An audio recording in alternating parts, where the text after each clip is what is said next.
So when I was in first grade, I seemed to have a little bit of a trouble streak in me. I always seemed to be getting into trouble. Usually it was fights on the playground, but the story I'm about to tell you actually happened in the classroom. We were lining up to go to, I believe it was to lunch and then to recess, and that my teacher didn't believe in having us be in alphabetical order. It was just whoever got in a line got into line. So while I was in line, the girl in front of me had this long, long, beautiful blonde hair that I believe nowadays I think must have been down to her knees, but probably wasn't that long.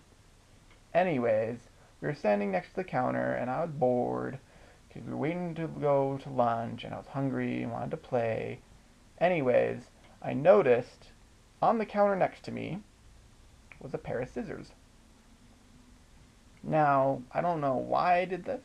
I don't know the thought process behind me doing this. All I thought of was, scissors. I picked them up. I looked at the girl's hair. I go, I wonder what would happen. And I just snipped off a big chunk of hair. Now, the moment I did that, I realized what I did was probably not a good choice.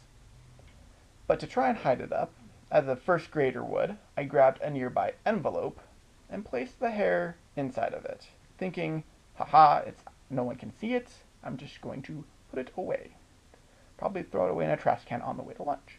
The girl didn't notice. No one else noticed. I'm good to go.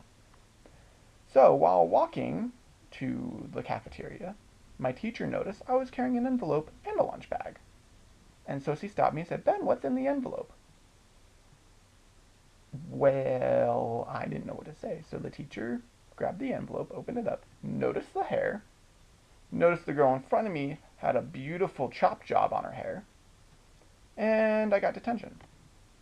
Now, this story could have many different meanings, but the one I got from the most from it is that idle hands are a devil's workshop. Mostly saying make sure that if you're not doing something, to try and do something, to try and keep yourself busy, because if you're not busy, that's when you get into trouble.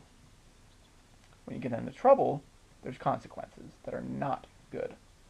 So while trying to go out throughout your day, especially if you're working, always try to stay busy, because if you're not busy, you're going to do something to get rid of your boredom, such as look at a website that's not work related, or begin perusing and bothering people you shouldn't be bothering, and thus leading to bigger problems. Rather, try to stay busy. If you can't find something to be busy with, then find something that you can do that's productive to help someone else.